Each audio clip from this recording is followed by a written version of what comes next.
so much. Thank you. Thank you. Thank you. It's good to be home. Thank you. Thank you. Thank you. Thank you.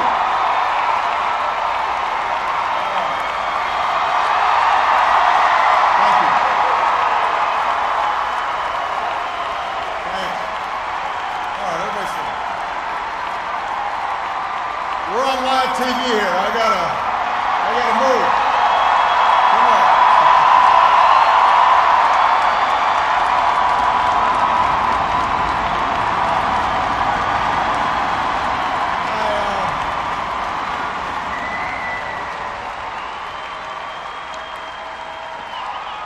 You can tell that I'm,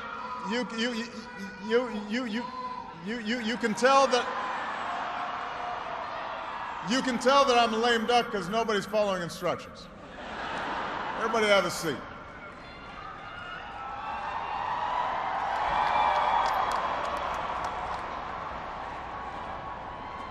My fellow Americans,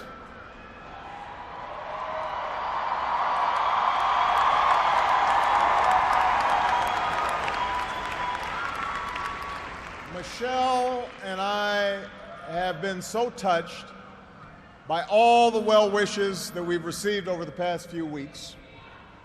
But tonight it's my turn to say thanks. Whether we have seen eye to eye or rarely agreed at all,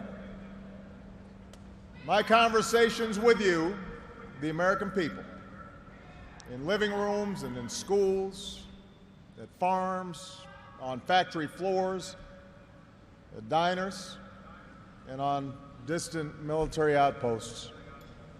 Those conversations are what have kept me honest and kept me inspired and kept me going. And every day I have learned from you. You made me a better president, and you made me a better man. So I first came to Chicago when I was in my early 20s. And I was still trying to figure out who I was, still searching for a purpose in my life.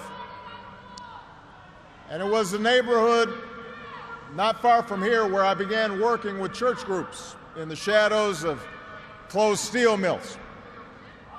It was on these streets where I witnessed the power of faith and the quiet dignity of working people in the face of struggle and loss.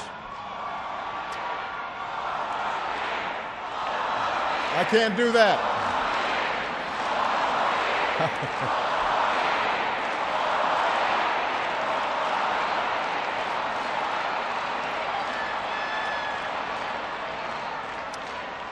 Now, this is where I learned that change only happens when ordinary people get involved and they get engaged and they come together to demand it. After 8 years as your president, I still believe that. And it's not just my belief. It's the beating heart of our American idea, our bold experiment in self-government.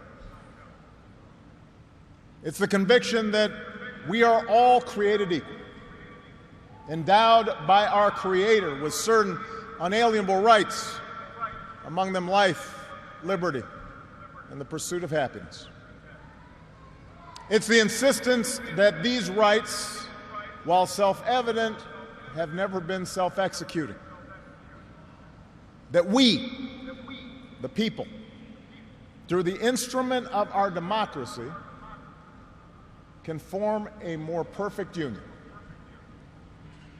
What a radical idea.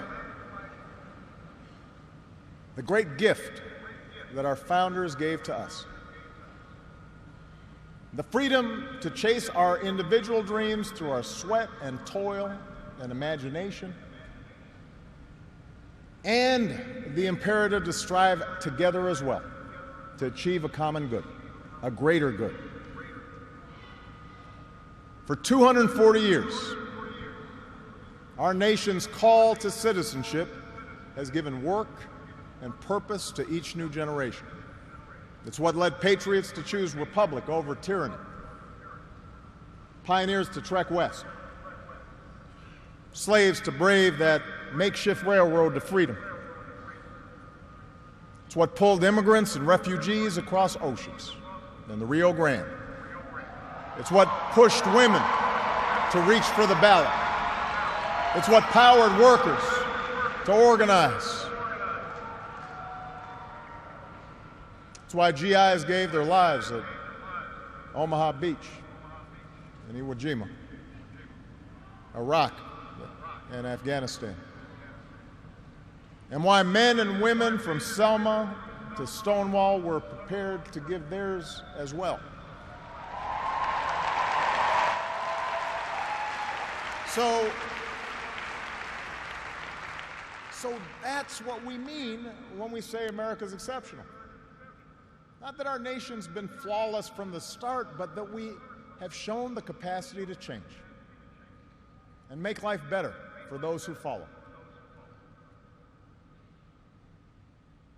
Yes, our progress has been uneven. The work of democracy has always been hard. It's always been contentious. Sometimes it's been bloody. For every 2 steps forward, it often feels we take 1 step back. But the long sweep of America has been defined by forward motion, a constant widening of our founding creed to embrace all and not just some.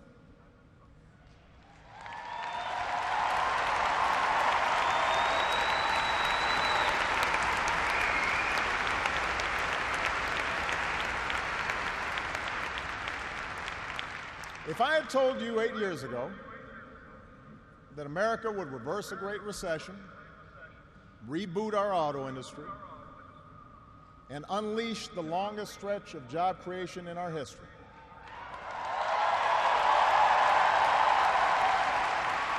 if I had told you that we would open up a new chapter with the Cuban people, shut down Iran's nuclear weapons program without firing a shot, take out the mastermind of 9/11. If I had told you that we would win marriage equality and secure the right to health insurance for another 20 million of our fellow citizens,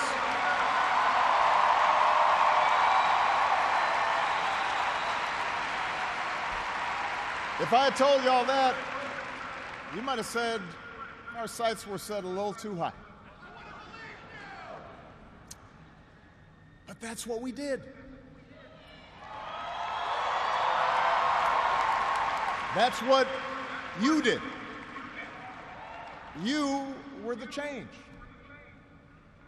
You answered people's hopes, and because of you, by almost every measure, America is a better, stronger place than it was when we started.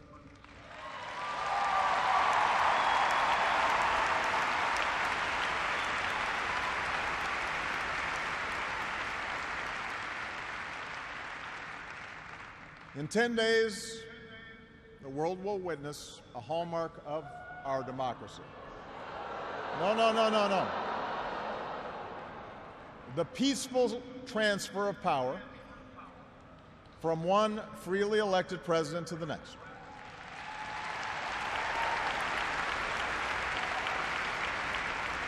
I committed to President-elect Trump that my administration would ensure the smoothest possible transition, just as President Bush did for me.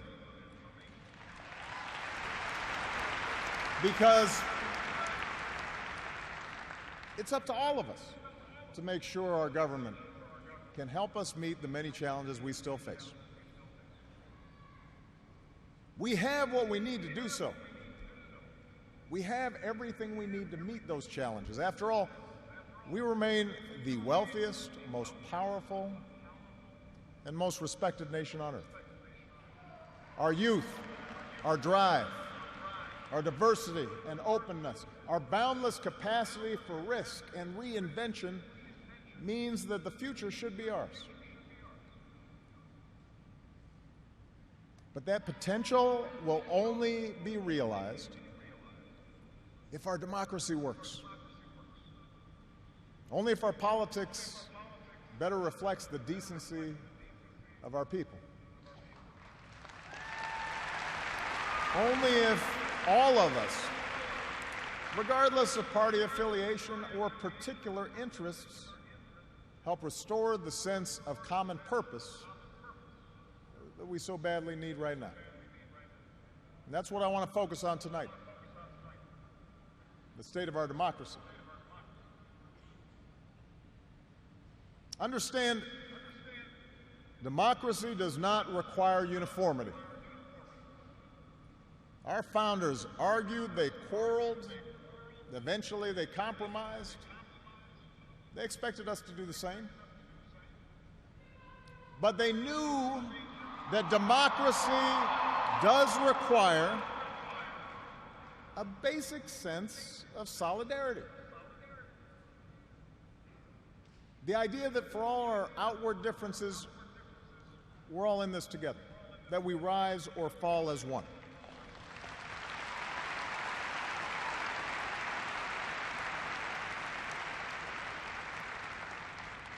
There have been moments throughout our history that threatened that solidarity. And the beginning of this century has been one of those times. A shrinking world, growing inequality, demographic change, and the specter of terrorism. These forces haven't just tested our security and our prosperity, but are testing our democracy as well. And how we meet these challenges to our democracy will determine our ability to educate our kids and create good jobs and protect our homeland. In other words, it will determine our future. To begin with, our democracy won't work without a sense that everyone has economic opportunity. And the good news is that today the economy is growing again. Wages, incomes, home values, and retirement accounts are all rising again. Poverty is falling again.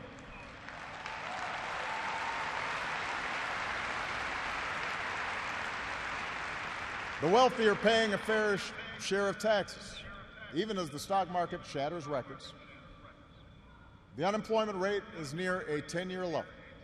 The uninsured rate has never, ever been lower.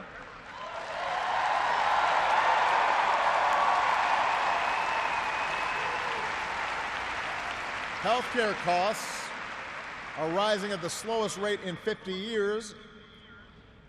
And I've said, and I mean it, if anyone can put together a plan that is demonstrably better than the improvements we've made to our healthcare system, that covers as many people at less cost, I will publicly support it.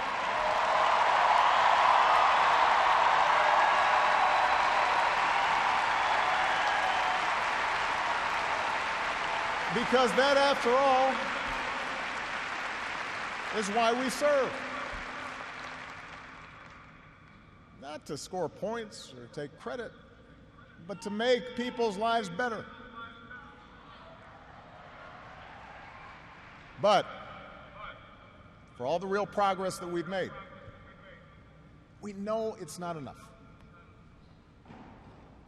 Our economy doesn't work as well or grow as fast when a few prosper at the expense of a growing middle class and ladders for folks who want to get into the middle class. That's the economic argument, but stark inequality is also corrosive to our democratic idea. While the top 1% has amassed a bigger share of wealth and income, too many of our families in inner cities and in rural counties have been left behind. The laid-off factory worker, the waitress or healthcare worker who's just barely getting by and struggling to pay the bills, convinced that the game is fixed against them, that their government only serves the interests of the powerful. That's a recipe for more cynicism and polarization in our politics. Now, there are no quick fixes to this long-term trend. I agree, our trade should be fair and not just free. But the next wave of economic dislocations won't come from overseas. It will come from the relentless pace of automation that makes a lot of good middle-class jobs obsolete. And so we're going to have to forge a new social compact to guarantee all our kids the education they need, to give workers the power to unionize for better wages, to update the social safety net to reflect the way we live now, and make more reforms to the tax code so corporations and individuals who reap the most from this new economy don't avoid their obligations to the country that's made their very success possible.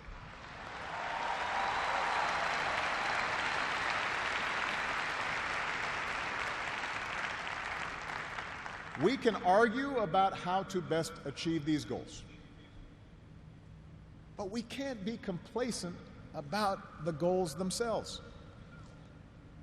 For if we don't create opportunity for all people, the disaffection and division that has stalled our progress will only sharpen in years to come. There's a second threat to our democracy, and this one is as old as our nation itself. After my election, there was talk of a post-racial America. And such a vision, however well-intended, was never realistic. Race remains a potent and often divisive force in our society. Now, I've lived long enough to know that race relations are better than they were 10 or 20 or 30 years ago, no matter what some folks say.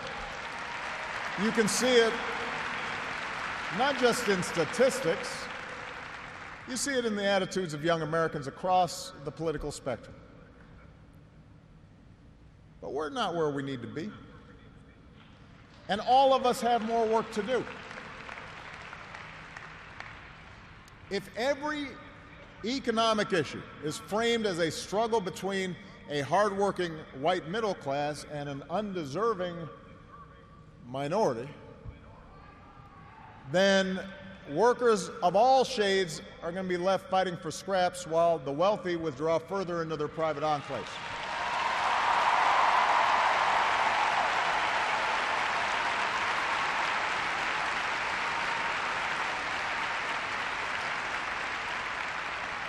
If we're unwilling to invest in the children of immigrants just because they don't look like us, we will diminish the prospects of our own children, because those brown kids will represent a larger and larger share of America's workforce.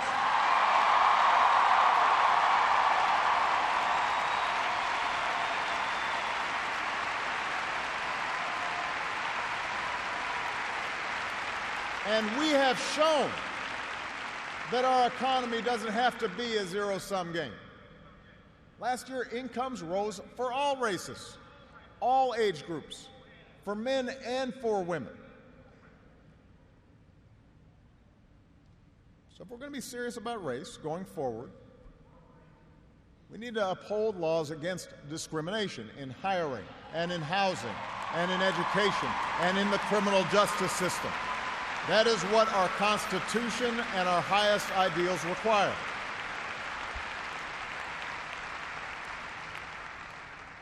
But laws alone won't be enough. Hearts must change. They won't change overnight. Social attitudes oftentimes take generations to change. But if our democracy is to work the way it should in this increasingly diverse nation, then each one of us need to try to heed the advice of a great character in American fiction, Atticus Finch, who said, "You never really understand a person until you consider things from his point of view, until you climb into his skin and walk around in it."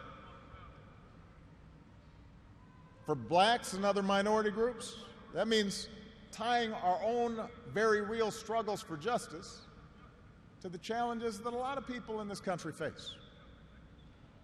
Not only the refugee or the immigrant or the rural poor or the transgender American, but also the middle-aged white guy who, from the outside, may seem like he's got advantages, but has seen his world upended by economic and cultural and technological change.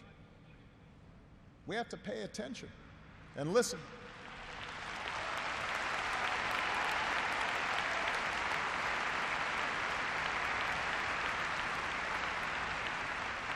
For white Americans, it means acknowledging that the effects of slavery and Jim Crow didn't suddenly vanish in the 60s. That when minority groups voice discontent, they're not just engaging in reverse racism or practicing political correctness. When they wage peaceful protest, they're not demanding special treatment, but the equal treatment that our founders promised.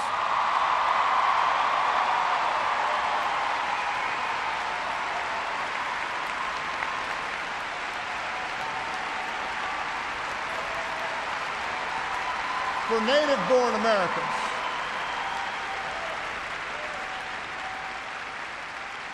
native-born Americans, it means reminding ourselves that the stereotypes about immigrants today were said almost word for word about the Irish and Italians and Poles, who it was said were going to destroy the fundamental character of America. And as it turned out, America wasn't weakened by the presence of these newcomers. These newcomers embraced this nation's creed, and this nation was strengthened. So, regardless of the station that we occupy, we all have to try harder.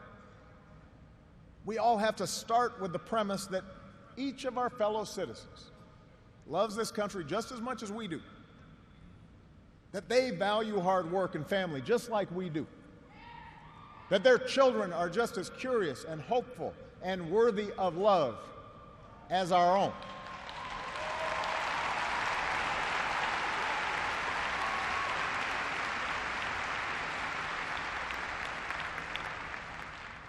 And that's not easy to do. For too many of us, it's become safer to retreat into our own bubbles, whether in our neighborhoods or on college campuses or places of worship, or especially our social media feeds. Surrounded by people who look like us and share the same political outlook and never challenge our assumptions. And the rise of naked partisanship and increasing economic and regional stratification, the splintering of our media into a channel for every taste. All this makes this great sorting seem natural, even inevitable. And increasingly, we become so secure in our bubbles that we start accepting only information, whether it's true or not, that fits our opinions, instead of basing our opinions on the evidence that is out there.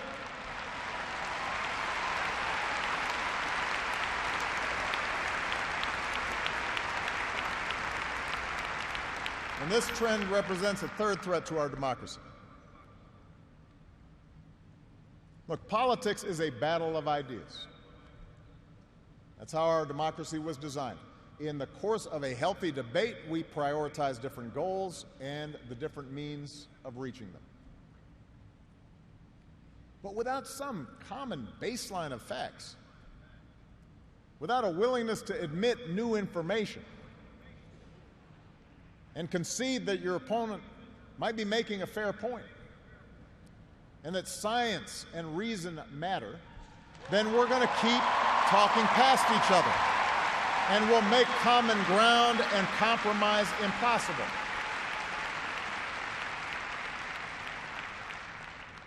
And isn't that part of what so often makes politics dispiriting?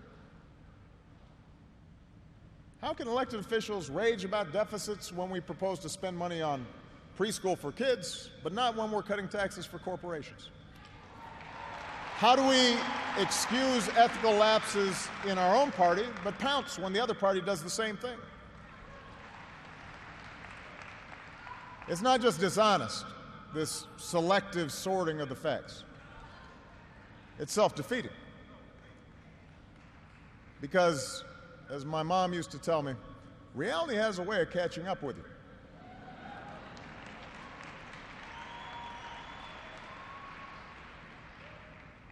Take the challenge of climate change. In just 8 years, we've halved our dependence on foreign oil. We've doubled our renewable energy. We've led the world to an agreement that has the promise to save this planet.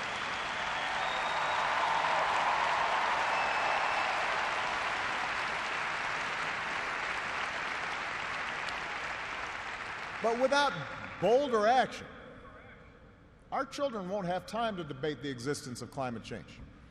They'll be busy dealing with its effects. More environmental disasters, more economic disruptions, waves of climate refugees seeking sanctuary. Now, we can and should argue about the best approach to solve the problem. But to simply deny the problem not only betrays future generations, it betrays the essential spirit of this country, the essential spirit of innovation and practical problem solving that guided our founders.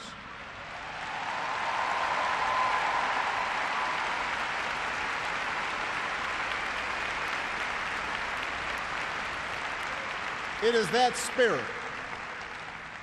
spirit born of the Enlightenment that made us an economic powerhouse. The spirit that took flight at Kitty Hawk and Cape Canaveral. The spirit that cures disease and put a computer in every pocket. It's that spirit, a faith in reason and enterprise and the primacy of right over might that allowed us to resist the lure of fascism and tyranny during the Great Depression, that allowed us to build a post-World War II order with other democracies, an order based not just on military power or national affiliations, but built on principles: the rule of law, human rights, freedom of religion and speech and assembly, and an independent press.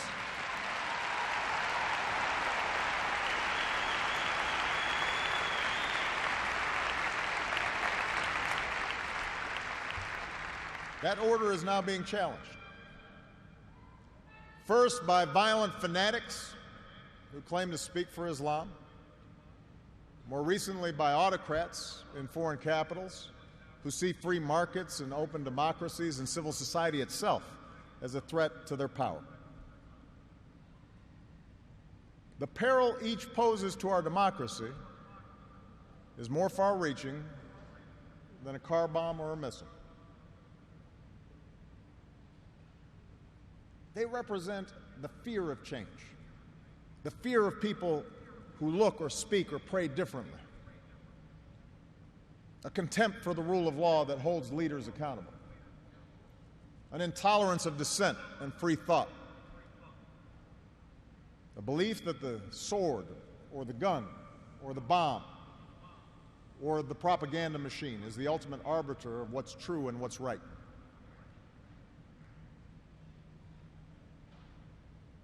Because of the extraordinary courage of our men and women in uniform, because of our intelligence officers and law enforcement and diplomats who support our troops, no foreign terrorist organization has successfully planned and executed an attack on our homeland these past 8 years. And although Boston and Orlando and San Bernardino and Fort Hood remind us of how dangerous radicalization can be, our law enforcement agencies are more effective and vigilant than ever. We have taken out tens of thousands of terrorists, including bin Laden.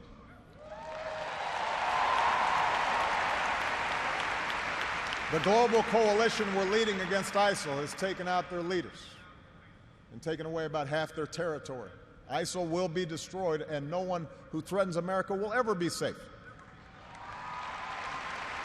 And all who serve or have served, it has been the honor of my lifetime to be your commander-in-chief. And we all owe you a deep debt of gratitude.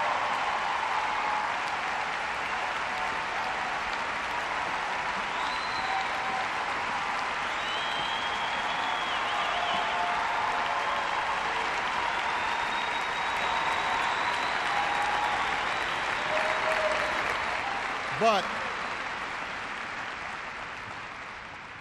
protecting our way of life, that's not just the job of our military. Democracy can buckle when it gives in to fear. So just as we, as citizens, must remain vigilant against external aggression,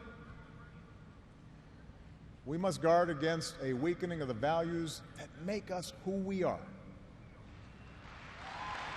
And that's why, for the past 8 years, I've worked to put the fight against terrorism on a firmer legal footing. That's why we've ended torture, worked to close Gitmo, reformed our laws governing surveillance to protect privacy and civil liberties. That's why I reject discrimination against Muslim Americans, who are just as patriotic as we are.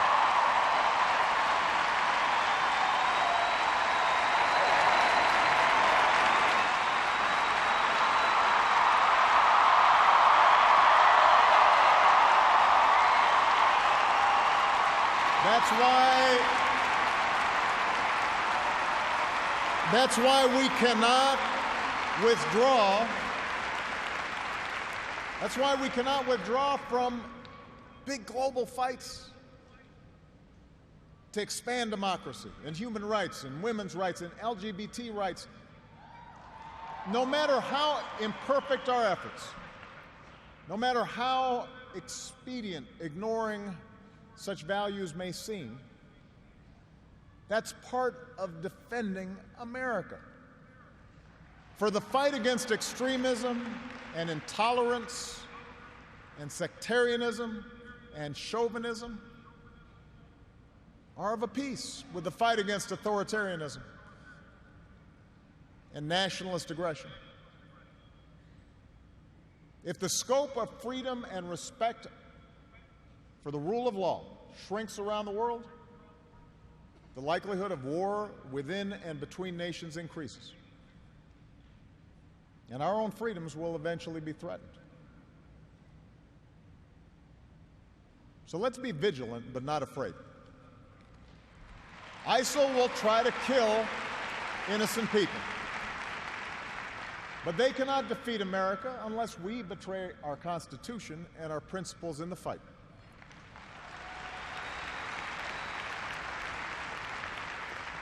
Rivals like Russia or China cannot match our influence around the world unless we give up what we stand for and turn ourselves into just another big country that bullies smaller neighbors.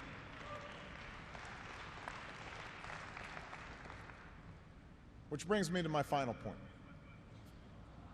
Our democracy is threatened whenever we take it for granted. All of us, regardless of party, should be throwing ourselves into the task of rebuilding our democratic institutions. When voting rates in America are some of the lowest among advanced democracies, we should be making it easier, not harder, to vote.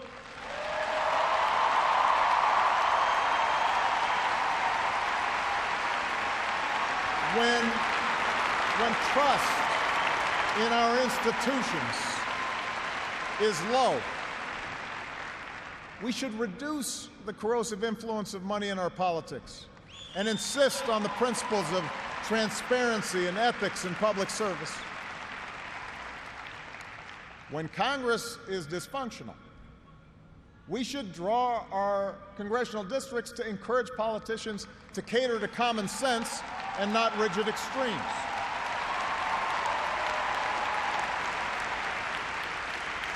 But remember, None of this happens on its own.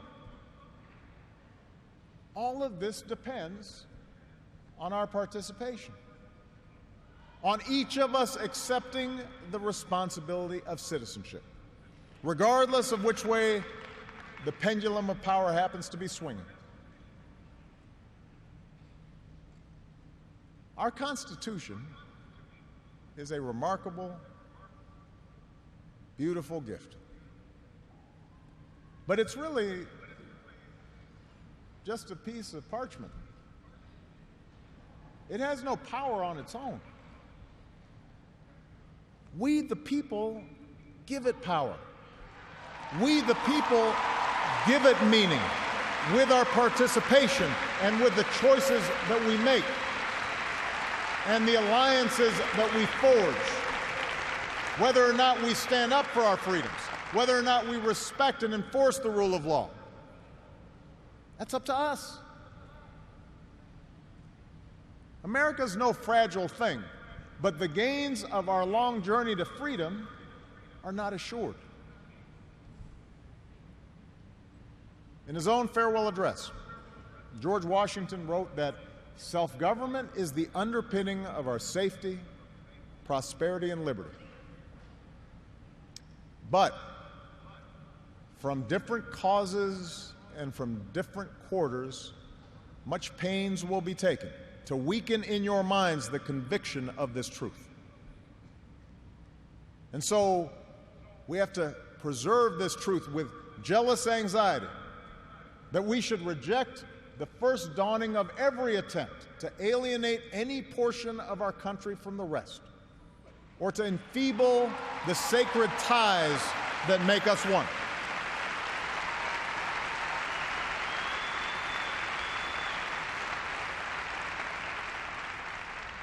America, we weaken those ties when we allow our political dialogue to become so corrosive that people of good character aren't even willing to enter into public service.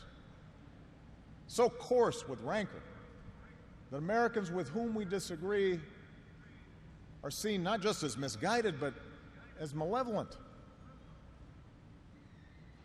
We weaken those ties when we define some of us as more American than others, when we write off the whole system as inevitably corrupt, and when we sit back and blame the leaders we elect without examining our own role in electing them.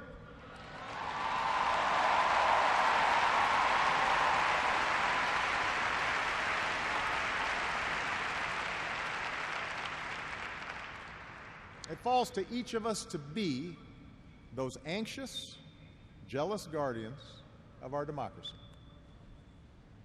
to embrace the joyous task we've been given, to continually try to improve this great nation of ours. Because for all our outward differences, we in fact all share the same proud title, the most important office in a democracy: citizen. Citizen.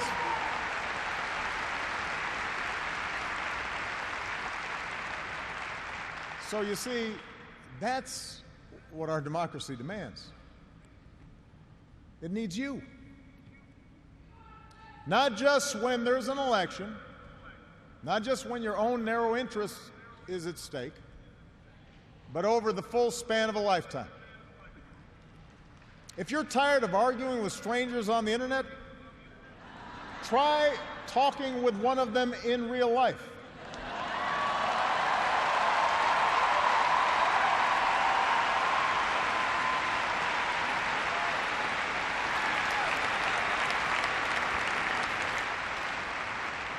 If something needs fixing, then lace up your shoes and do some organizing.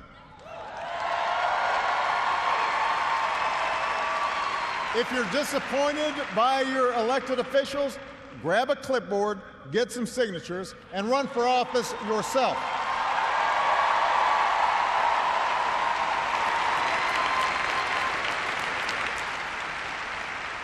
Show up. Dive in. Stay at it. Sometimes you'll win. Sometimes you'll lose. Presuming a reservoir of goodness in other people, that can be a risk. And there will be times when the process will disappoint you. But for those of us fortunate enough to have been part of this work and to see it up close, let me tell you, it can energize and inspire. And more often than not, your faith in America and in Americans will be confirmed. Mine sure has been. Over the course of these 8 years, I've seen the hopeful faces of young graduates and our newest military officers. I have mourned with grieving families, searching for answers, and found grace in Charleston Church. I've seen our scientists help a paralyzed man regain his sense of touch. I've seen wounded warriors who at points were given up for dead walk again. I've seen our doctors and volunteers rebuild after earthquakes and stop pandemics in their tracks. I've seen the youngest of children remind us through their actions and through their generosity of our obligations to care for refugees or work for peace. And above all, to look out for each other.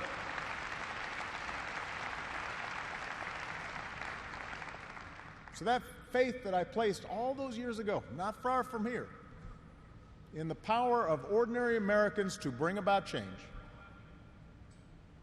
that faith has been rewarded in ways I could not have possibly imagined. And I hope your faith has too. Some of you here tonight or watching at home, you were there with us in 2004, in 2008, 2012.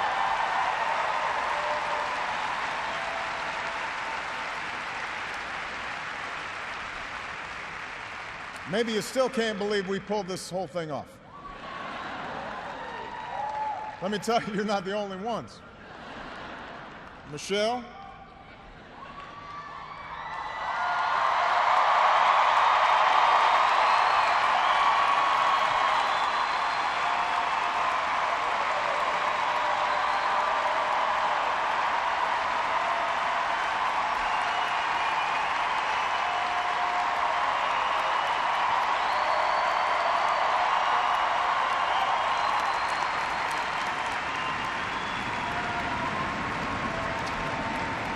Michelle LaVaughn Robinson, girl of the South Side.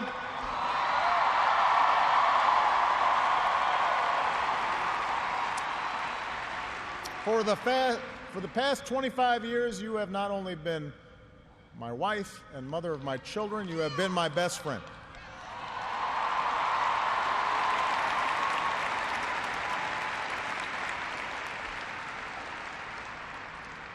You took on a role you didn't ask for, and you made it your own, with grace and with grit and with style and good humor.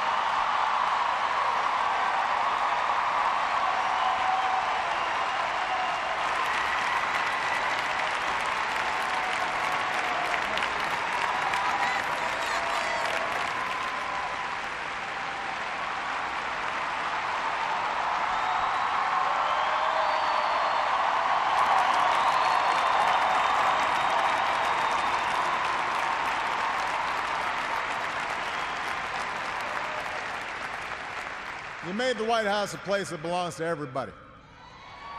And a new generation sets its sights higher because it has you as a role model. So you have made me proud, and you have made the country proud.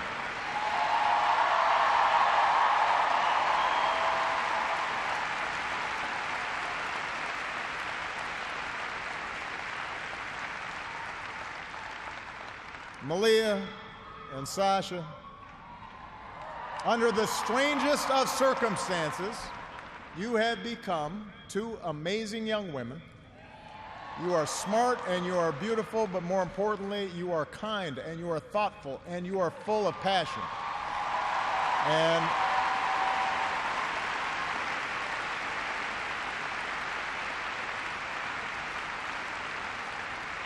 you wore the burden of years in the spotlight so easily. Of all that I have done in my life, I am most proud to be your dad.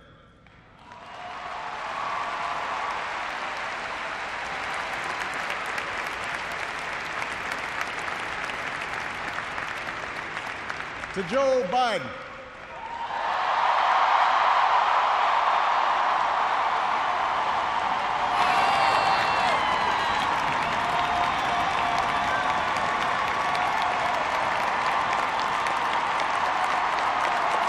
the scrappy kid from Scranton who became Delaware's favorite son. You were the first decision I made as a nominee, and it was the best. Not just because you have been a great vice president, but because in the bargain I gained a brother. And we love you and Jill like family, and your friendship has been one of the great joys of our lives.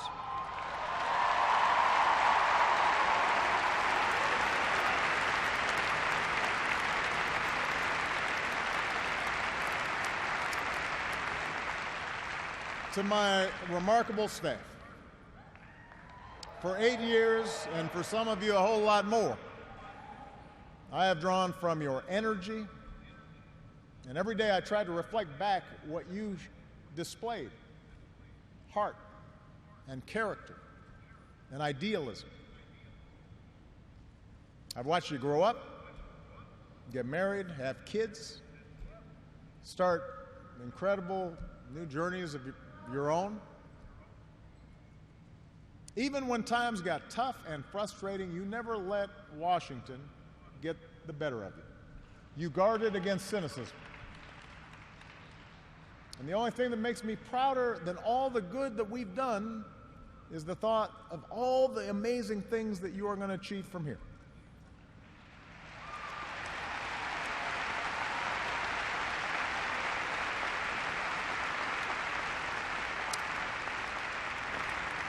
And to all of you out there, every organizer who moved to an unfamiliar town, every kind family who welcomed them in, every volunteer who knocked on doors, every young person who cast a ballot for the first time, every American who lived and breathed the hard work of change, you are the best supporters and organizers anybody could ever hope for, and I will be forever grateful. Because you did change the world. You did. And that's why I leave this stage tonight even more optimistic about this country than when we started. Because I know our work has not only helped so many Americans, it has inspired so many Americans, especially so many young people out there, to believe that you can make a difference, to hitch your wagon to something bigger than yourselves. Let me tell you, this generation coming up, unselfish, altruistic, creative, patriotic, I've seen you in every corner of the country. You believe in a fair and just and inclusive America. You know that constant change has been America's hallmark, that it's not something to fear, but something to embrace. You are willing to carry this hard work of democracy forward. You'll soon outnumber all of us, and I believe as a result, the future is in good hands.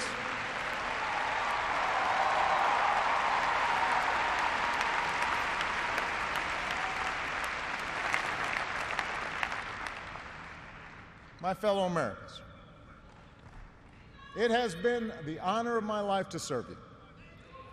I won't stop. In fact, I will be right there with you as a citizen for all my remaining days. But for now, whether you are young or whether you're young at heart, I do have one final ask of you as your president. The same thing I asked when you took a chance on me 8 years ago. I am asking you to believe, not in my ability to bring about change, but in yours. I am asking you to hold fast to that faith written into our founding documents, that idea whispered by slaves and abolitionists, that spirit sung by immigrants and homesteaders and those who marched for justice, that creed reaffirmed by those who planted flags from foreign battlefields to the surface of the moon, a creed at the core of every American whose story is not yet written. Yes, we can. Yes, we did. Yes, we can. Thank you. God bless you. May God continue to bless the United States of America. Thank you.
wonder what tomorrow will bring. Maybe a diamond